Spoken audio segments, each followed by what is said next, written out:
Hi friends, ഇന്നത്തെ വീഡിയോയിൽ പറയുന്നത് നമ്മുടെ കട്ടിംഗ് ബോർഡിലെ കറൊക്കെ എങ്ങനെ കളയാമെന്നതാണ് കേട്ടോ. അപ്പോൾ കട്ടിംഗ് ബോർഡിൽ സാധാരണ നമ്മൾ യൂസ് ചെയ്യുന്ന സമയത്ത് ഇതുപോലെ കറകളൊക്കെ ഉണ്ടാവാറുണ്ടല്ലോ അല്ലേ. അപ്പോൾ ഈ കറ നമുക്ക് കളഞ്ഞെടുക്കാൻ കുറച്ച് ബുദ്ധിമുട്ട് തന്നെയാണ്. അപ്പോൾ ഇത് നമുക്ക് എങ്ങനെ എളുപ്പത്തിൽ കളയാമെന്നാണ് നമ്മുടെ ഇന്നത്തെ വീഡിയോയിൽ പറയുന്നത്. അപ്പോൾ അതിനായി നമ്മൾ ചെയ്യേണ്ടത് ഇതുപോലെ ഒരല്പം ഉപ്പ്, കല്ലുപ്പ് വേണം കേട്ടോ. തീർച്ചയായും നമ്മുടെ പൊടിയുപ്പിനേക്കാളും എഫക്റ്റ് ഉണ്ടാവുക നമ്മുടെ കല്ലുപ്പിനായിരിക്കും. അപ്പോൾ ഇതുപോലെ കുറച്ച് കല്ലുപ്പ് എടുത്ത് വെക്കുക കേട്ടോ. ഇനി കല്ലുപ്പിലേക്ക് നമുക്ക് മറ്റൊരു ഇൻഗ്രീഡിയൻസ് കൂടി വേണ്ടതുണ്ട്. നമ്മുടെ വിനാഗിരിയാണ്. അത് നമുക്ക് ഏത് വിനാഗിരി വേണമെങ്കിലും യൂസ് ചെയ്യാം കേട്ടോ. വൈറ്റ് വിനീഗറാണ് കുറച്ചും കൂടി നല്ലത്. നിങ്ങളുടെ കയ്യിലുള്ള വിനാഗിരി ഏതാണോ അത് നമുക്ക് യൂസ് ചെയ്യാം. അപ്പോൾ ഒരല്പം വിനാഗിരി ഞാനിതായി കല്ലുപ്പിലേക്ക് തന്നെ ഇട്ട് കൊടുക്കുന്നുണ്ട് കേട്ടോ. അപ്പോൾ നല്ല കറയുണ്ട് നമ്മുടെ കട്ടിംഗ് ബോർഡ് തന്നെ. അപ്പോൾ നിങ്ങൾക്ക് കാണാവുന്നതാണ്. അതുപോലെ തന്നെ കട്ട് ചെയ്തിട്ടുള്ള ഒരുപാട് പാടുകളും ഒക്കെ നന്നായിട്ടുണ്ട്. പ്രത്യേകിച്ച് വൈറ്റ് കളറുള്ള കട്ടിംഗ് ബോർഡ് ആണെങ്കിൽ തീർച്ചയായും ഇതുപോലെ കറൊക്കെ പെട്ടെന്ന് കുത്താറുണ്ടല്ലേ.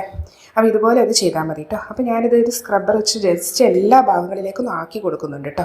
കണ്ടോ, ഇത് ഞാൻ സ്ക്രബ് ചെയ്യല്ല, ഇത് എല്ലാ ഭാഗങ്ങളിലേക്കും ജസ്റ്റ് ഒന്ന് ഞാനൊന്ന് നീക്കി വെച്ച് കൊടുക്കാം കേട്ടോ. ഞാൻ ഇതുപോലെ ജസ്റ്റ് നീക്കി വെച്ച് കൊടുത്തതിന് ശേഷം ഒരു 5 മിനിറ്റ് എങ്കിലും നിങ്ങളൊന്ന് റെസ്റ്റ് ചെയ്യാൻ കൊടുക്കണം കേട്ടോ. ജസ്റ്റ് ഇതൊന്ന് പിടിക്കാൻ വേണ്ടിയാണ് കേട്ടോ. ഇതൊരു 5 മിനിറ്റ് ഞാനൊന്ന് ജസ്റ്റ് ഒന്ന് വെച്ച് കൊടുക്കുന്നുണ്ട് കേട്ടോ. അത് ജസ്റ്റ് ഒന്ന് പിടിക്കാൻ വേണ്ടിയിട്ടാണ്. അത് ഏകദേശം ഒരു 5 മിനിറ്റ് കഴിഞ്ഞിട്ടുണ്ട് ഇപ്പോൾ ജസ്റ്റ് നന്നായി ഒന്ന് അമർന്ന് വന്നിട്ടുണ്ട്. ഇനി ഞാൻ ജസ്റ്റ് ഇത് ഈ സ്ക്രബ്ബർ വെച്ചൊരു അല്പം ചെറിയൊരു തുള്ള് ഡിഷ് വാഷിൻ്റെ നിങ്ങൾക്ക് എടുക്കാം.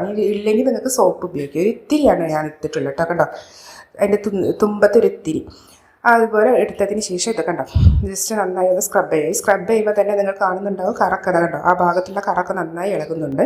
അപ്പോൾ ഇതൊക്കെ കുറച്ച് കാലങ്ങളായിട്ടുള്ള കറയാണ് കേട്ടോ. അപ്പോൾ കണ്ടോ, നമ്മൾ ഏതൊക്കെ വക്കിലാണ് ഏത് കൂടുതൽ കറയുള്ളത് ആ വക്കിലൊക്കെ നിങ്ങൾ ഇതുപോലെ ഒന്ന് ജസ്റ്റ് ഒന്ന് സ്ക്രബ് ചെയ്ത് കൊടുക്കുക കേട്ടോ. സ്റ്റീലിൻ്റെ സ്ക്രബ്ബർ കൊണ്ട് തന്നെ. ഇത് വേറെ ഏത് സ്ക്രബ്ബറാണെങ്കിലും കുഴപ്പമില്ല. പച്ച കളറുള്ള സ്ക്രബ്ബർ ഏത് വേണമെങ്കിലും നിങ്ങൾക്ക് യൂസ് ചെയ്യാം കേട്ടോ. അപ്പോൾ ഇത് കണ്ടോ, ഞാനിത് നന്നായി ഒന്ന് സ്ക്രബ് ചെയ്ത് കൊടുക്കേണ്ടത്. ഈ ഭാഗങ്ങളിൽ ഈ അറ്റങ്ങളിലൊക്കെയാണ് കൂടുതൽ കറയുള്ളത്. അപ്പോൾ ആ ഭാഗത്തൊക്കെ നല്ലോണം ഒന്ന് സ്ക്രബ് ചെയ്ത് കൊടുക്കാം. അപ്പോൾ ഇതിനായിട്ട് മറ്റൊന്നും വേണ്ട കേട്ടോ. ജസ്റ്റ് നമ്മുടെ കല്ലുപ്പും വിനാഗിരിയും മാത്രം മതി. വേണം പിന്നെ ഒരല്പം ഡിഷ് വാഷ് ബാർ വേണമെങ്കിൽ ഓപ്ഷണലാണ്. അല്ലെങ്കിൽ ഒരല്പം സോപ്പ് ജസ്റ്റ് ഒന്ന് കുത്തിയാൽ മതി. അധികം പതക്ക് വേണ്ടിയിട്ടൊന്നും വേണ്ട. ഇനി ഞാനിതൊന്ന് കഴുകി കൊടുക്കുന്നുണ്ട് കേട്ടോ. വെള്ളത്തിൽ ജസ്റ്റ് ഞാനത് കഴുകി കൊടുക്കുന്നുണ്ട്. അപ്പോൾ കണ്ടോ, നിങ്ങൾ കറക്ക് ഇളകി പോകുന്നത് ശരിക്കും നിങ്ങൾക്ക് കാണാം. അപ്പോൾ കണ്ടോ, ഇത് നല്ലൊരു ഇതിൻ്റെ ആ കറകളൊക്കെ കുറേയൊക്കെ പോയിട്ടുണ്ട് കേട്ടോ. കണ്ടോ, ഇത് നല്ലോണം കറകളൊക്കെ പോയിട്ടുണ്ട്. അപ്പോൾ ഇതുപോലെ നിങ്ങൾ വൈറ്റ് കളറുള്ള കട്ടിംഗ് ബോർഡൊക്കെ ഉണ്ടെങ്കിൽ ഇതുപോലെ ചെയ്തെടുക്കുകയാണെങ്കിൽ നല്ലൊരു വ്യത്യാസം ഉണ്ടാവും കേട്ടോ. അതിൻ്റെ കറയും ഒക്കെ മാറി നല്ല ക്ലീൻ ആവും കേട്ടോ. അതിൻ്റെ അളക്കളൊക്കെ മാറും. അപ്പോൾ ഇതുപോലെ ഒന്ന് ആഴ്ചക്കെങ്കിലും നമ്മൾ ചെയ്ത് കൊടുക്കുക. പ്രത്യേകിച്ചും വെജിറ്റബിളൊക്കെ അരിയുന്നതല്ലേ.